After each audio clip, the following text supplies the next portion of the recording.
بسم الله والحمد لله والصلاة والسلام على رسول الله وعلى آله وصحبه ومن والاه، ثم أما بعد، نسأل الله سبحانه وتعالى أن يجعلنا وإياكم من المقبولين. اللهم أعنا على ذكرك وشكرك وحسن عبادتك. يقول النبي عليه الصلاة والسلام: لا يكتب للعبد من صلاته إلا ما عقل منها. لا يكتب للعبد من صلاته إلا ما عقل منها، فمن عقل النصف من الصلاة كتب له نصف الأجر، ومن لم يعقل من صلاته شيء فإنه قد حضر بجسده في الصلاة وروحه غائبة، فنسأل الله السلامة والعافية.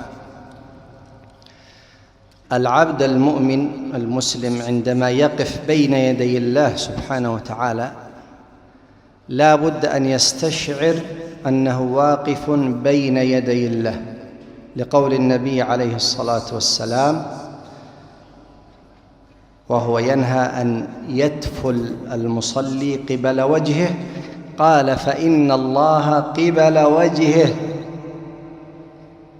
ولا يلتفت المصلي في صلاته، منهي عن الالتفات يمنة ويسرة، فيكون المصلي مقبل على الله سبحانه وتعالى بقلبه وسمعه وبصره وجوارحه، لكي يخشع في صلاته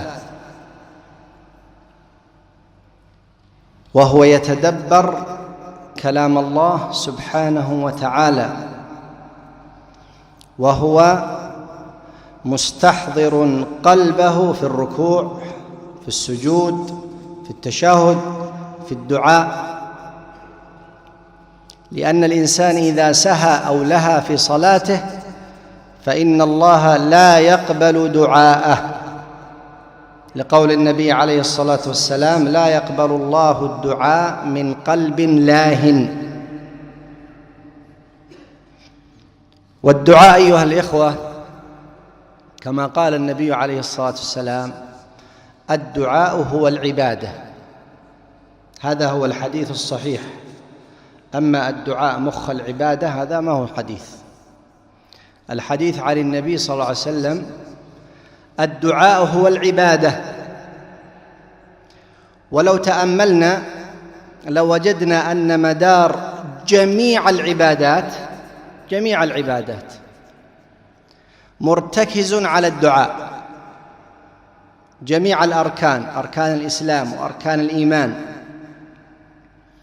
كلها مرتكزة على الدعاء، لأن الإنسان إذا آمن بالله وملائكته وكتبه ورسله واليوم الآخر والقدر خيره وشره، وإذا شهد أن لا إله إلا الله وأن محمد رسول الله وأقام الصلاة وآتى الزكاة وصام رمضان وحج البيت إن استطاع إليه سبيلا، كل هذه العبادة مرتكزة على أن يقول المرء المسلم: ربنا تقبل منا.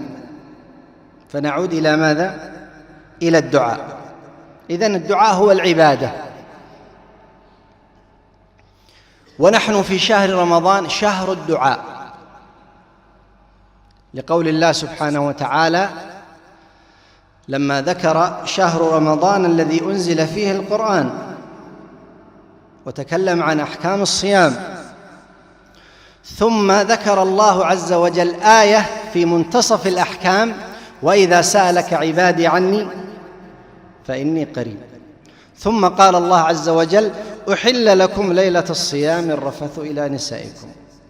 فقال العلماء هنا ارتباط الدعاء بالصيام، ويبين ذلك قول النبي عليه الصلاة والسلام: للصائم دعوة لا ترد. للصائم دعوة لا ترد. حصر الدعاء عند الغروب أو عند الإفطار في خلاف بين أهل العلم، لكن المتفق عليه من حين الإمساك إلى وقت الإفطار الدعاء مستجاب في السجود بين الأذان والإقامة في آخر التشهد، وهذا الموطن يزهد فيه كثير من الناس، وبعض الناس يريد أن يدعو، إلا أن بعض الأئمة لا يترك مجال للمصلي أن يدعو. فنحن ندعو إخواننا أن يوجهوا نصيحة إلى أي إمام يستعجل في التشهد بعد أن تنتهي من التشهد وتستعيذ بالله من 4. النبي صلى الله عليه وسلم علمنا أن نستعيذ بالله من 4: اللهم إني أعوذ بك من عذاب القبر، ومن عذاب جهنم، ومن فتنة المحيا، ومن شر فتنة المسيح الدجال. هذه الاستعاذة بالله من 4، يعني بعض العلماء يقولون أنها من التشهد وأنها واجبة. ثم بعد ذلك تتخير من الدعاء ما تشاء، فقد كان النبي صلى الله عليه وسلم يقول: اللهم إني أعوذ برضاك من سخطك وبمعافاتك من عقوبتك وبك منك لا أحصي ثناء عليك أنت كما أثنيت على نفسك. وكذلك النبي صلى الله عليه وسلم لما علم أبا بكر: اللهم إني ظلمت نفسي ظلما كثيرا ولا يغفر الذنوب إلا أنت فاغفر لي مغفرة من عندك. هذه الأدعية كلها نقولها بعد الانتهاء من التشهد وقبل السلام. ثم بعد ذلك أيها الإخوة، مسألة الدعاء لمن أراد أن يستجاب له الدعاء قول، والقول له اقتضاء، فإذا لم يعمل الداعي بمقتضى دعوته فإنه لا يقبل هذا الدعاء. ما معنى مقتضى لا إله إلا الله؟ يعني ما معنى مقتضى؟ يعني بماذا يقضي عليك هذا الكلام أن تفعله بعد أن تقوله. فلان قال لا إله إلا الله، هذا قول. ما مقتضى لا إله إلا الله؟ العلم واليقين والقبول والصدق والإخلاص والمحبة والإنقياد، وفقنا الله جميعا لما أحبه. ما مقتضى رضيت بالله ربا وبالإسلام دينا؟ هذا قول. بما يقضي علينا هذا القول؟ يقضي علينا أن نرضى بما شرع الله سبحانه وتعالى في كتابه وعلى سنة رسوله صلى الله عليه وعلى آله وسلم. الأوامر والنواهي ما هو مقتضاها؟ مقتضى الأمر الفعل، ومقتضى النهي الترك. فعندما يقول الإنسان رب اغفر لي، يطلب المغفرة والستر من الله سبحانه وتعالى. والمغفرة معناها التغطية والستر، وأخذت من المغفر الذي يوضع على الرأس. فعندما تقول اللهم اغفر لي لا بد أن تفهم ما معنى هذا الدعاء، ثم تعمل بمقتضاه. فمن قال اللهم اغفر لي وهو مصر على المعصية، هل عمل بمقتضى هذا الدعاء؟ إنسان قال اللهم ارزقني وهو لم يعمل بأسباب الرزق وبقي نائما في بيته.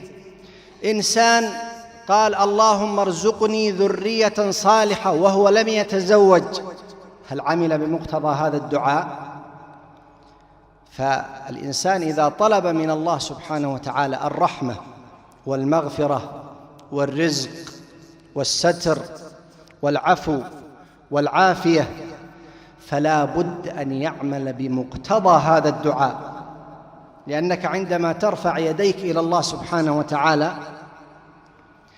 وتدعوه، والدعاء هو الطلب، فقد بين لنا النبي صلى الله عليه وعلى آله وسلم أن هذا الدعاء إما أن يستجيب الله لك اللهم اغفر لي فيغفر الله لك، اللهم ارزقني فيرزقك الله عز وجل، اللهم ثبتني فيثبته الله سبحانه وتعالى. وإما أن يصرف الله عنك شرا كاد أن ينزل بك. قد يقول القائل: اللهم ارزقني مالا، اللهم ارزقني وظيفة، اللهم ارزقني، اللهم ارزقني، وهو يتمنى أن يأتيه هذا المال، ولكن الرب سبحانه وتعالى يرفع عنك مرضا لو نزل بك لن يكفيك هذا المال لا لدفعه ولا لرفعه. فقال عليه الصلاة والسلام: إما أن يستجيب الله له، وإما أن يدفع الله سبحانه وتعالى عنه شرا كاد أن ينزل عليه. والنبي صلى الله عليه وسلم يقول: الدعاء والقضاء يعتلجان إلى يوم القيامة، يرفع أحدهما الآخر. وقال عليه الصلاة والسلام: أو يدخر الله سبحانه وتعالى لك هذه الدعوة في الآخرة، لأن الدعاء كما قلنا هو العبادة. فمثل ما تصلي وتصوم وتستغفر وتقرأ القرآن تجد في صحيفتك دعاء كما دعا الأنبياء، وذكر الله عز وجل دعاءهم في القرآن الكريم. ثم بعد ذلك بارك الله فيكم قد يدعو الداعي، ولكن هناك موانع تمنع الإجابة، من أهمها أكل الحرام ولبس الحرام، كما قال النبي عليه الصلاة والسلام: يدعو الله سبحانه وتعالى يرفع يديه: يا رب يا رب، أشعث أغبر، أن يستجاب له، ومطعمه حرام وملبسه حرام وغذي بالحرام، فأنى يستجاب له. فهناك تعارض، فالإنسان لا بد أن يعمل بكل هذه الأسباب حتى يستجيب الله سبحانه وتعالى دعاءه. أيضا تحري مواطن الدعاء كما ذكرنا: السجود، وبين الأذان والإقامة، وفي الثلث الأخير من الليل، وفي حال السفر، وعند نزول المطر. ودعوة المظلوم ليس بينها وبين الله حجاب، فاتقوا دعوة المظلوم فإنه ليس بينها وبين الله حجاب.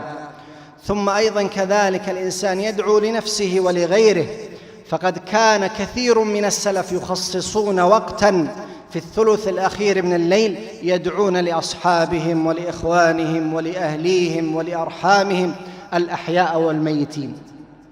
لماذا؟ لأن دعوتك لأخيك بظهر الغيب مستجابة كما قال عليه الصلاة والسلام، وهذه من أعظم ثمار المحبة في الله ومن أجل الله، الدعوة بظهر الغيب.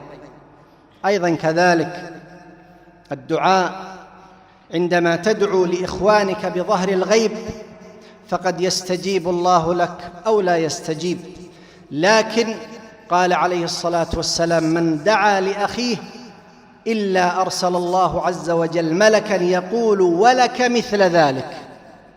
فأنت المستفيد عندما تدعو لإخوانك بظهر الغيب. وفي الختام قال عليه الصلاة والسلام: من قال اللهم اغفر للمسلمين والمسلمات والمؤمنين والمؤمنات الأحياء منهم والأموات إلا غفر الله له بكل نفس مغفرة. فندعو لأنفسنا ولأحبابنا ولأرحامنا وللمسلمين عامة، فقد قال عليه الصلاة والسلام: إذا مات ابن آدم انقطع عمله إلا من ثلاث: صدقة جارية أو علم ينتفع به أو ولد صالح يدعو له. أسأل الله سبحانه وتعالى في هذه الساعة المباركة أن يحرم هذه الوجوه على النار. اللهم حرم وجوهنا وأجسادنا على النار، واكتب لنا العتق من النار، وأعنا على طاعتك ومرضاتك يا رب العالمين، إنك على كل شيء قدير. وصلى الله وسلم على نبينا محمد وعلى آله وصحبه وسلم تسليما كثيرا.